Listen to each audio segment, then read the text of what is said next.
Biaya perang Amerika Serikat di Iran membengkak hingga 29 miliar dolar atau setara lebih dari 500 triliun rupiah. Tapi kesepakatan damai belum terwujud juga hingga kini. Untuk membahasnya sudah ada pengamat intelijen dan keamanan UI Stanislaus Rianta. Selamat malam Mas Stanis. Selamat malam, Mas.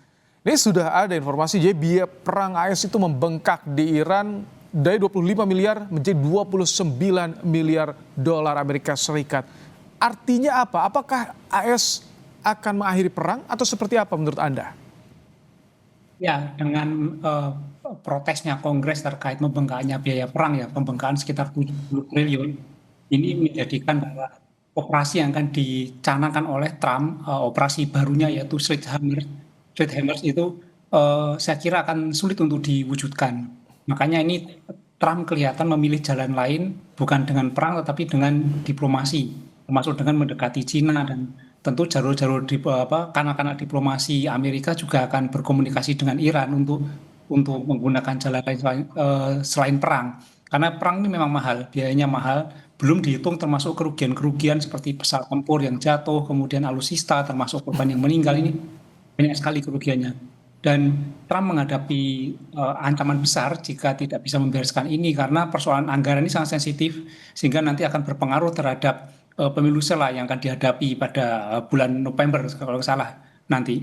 Kalau misalkan AS mencoba untuk menempuh jalur diplomasi, apakah nanti akan ada apa istilahnya bisa menerima apa yang diajukan oleh Iran atau akan lebih mentolerir? Ya, saya kira tetap akan keras kepala ya, akan keras kepala si Trump ini. Trump akan keras kepala dan kemungkinan malah akhirnya ya dia akan menggunakan exit strateginya dengan hanya menyatakan bahwa perang telah usai, dia telah menang lalu pergi gitu saja. Seperti yang sebenarnya sudah diduga oleh beberapa para analis bahwa kemungkinan perang ini nanti akan selesai dan keduanya menyatakan menang walaupun faktanya kita lihat bahwa Iran itu belum bisa Amerika belum bisa mengalahkan Iran. Tapi ini kan isunya bergeser. Sejak hari pertama perang itu kan isunya kan nuklir, uranium.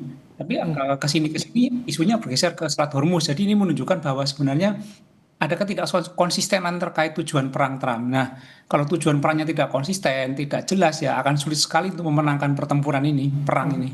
Kalau saat ini bergen position dari Amerika Serikat sendiri bagaimana menghadapi jalur diplomasi yang akan coba ditempuh dengan Iran?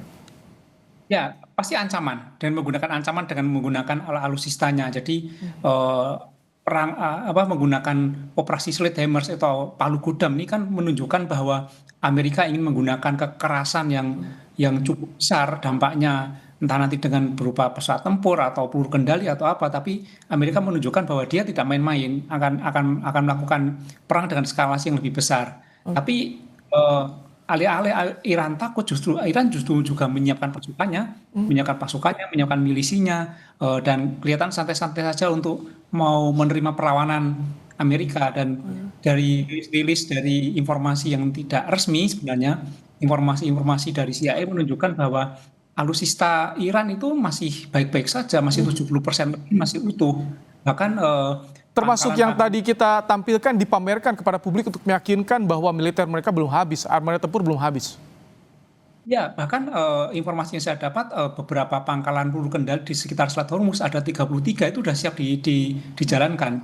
Dan sebenarnya kan Iran menggunakan taktik perang small war, perang kecil. Kalau kita ada jenderal Prusia dulu namanya Clausewitz itu yang ada teori small wars itu justru merepotkan. Jadi unit-unit kecil yang nanti akan menyerang Amerika, misalnya dengan menggunakan kapal di Selat Hormuz itu, Iran sudah menyiapkan armada untuk itu. Dan jangan dianggap bahwa yang kecil itu nanti tidak berbahaya, justru itu sulit untuk ditangkal, akan merepotkan. Jadi Iran mempunyai banyak senjata, mempunyai milisi yang kuat, dan dia punya garda revolusi juga. Dan ini tidak mudah untuk dikalahkan Amerika dan tentu biayanya akan lebih besar lagi jika nanti melanjutkan perang dengan perang Sledgehammer ini. Kalau misalkan tadi exit strateginya pergi begitu saja dengan klaim kemenangan, baik yang dilakukan oleh Iran ataupun juga Amerika Serikat, bagaimana dampaknya nih kalau misalkan ke Kongres di Amerika Serikat?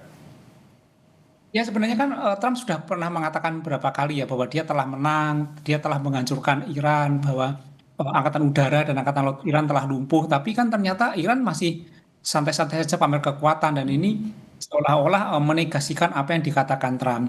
Tapi nanti seandainya nanti Trump mengakhiri perang ini atau mungkin jeda sementara tanpa batas waktu, perang akan dilanjutkan secara lokal akan dilanjutkan oleh Israel. Kemungkinan Ini kalau misalkan potensi jika perang berkelanjutan dan Amerika Serikat ikut serta nih, bagaimana biaya yang harus dikeluarkan oleh Amerika Serikat ke depan nih? ya, kita tidak tahu apa hubungan dekatnya Amerika dan Israel, apakah saling saling membantu, saling memberikan dana atau apa ya. Tapi lihat bahwa perang mungkin akan selesai secara fisik, tetapi permusuhan akan tetap terus terjadi.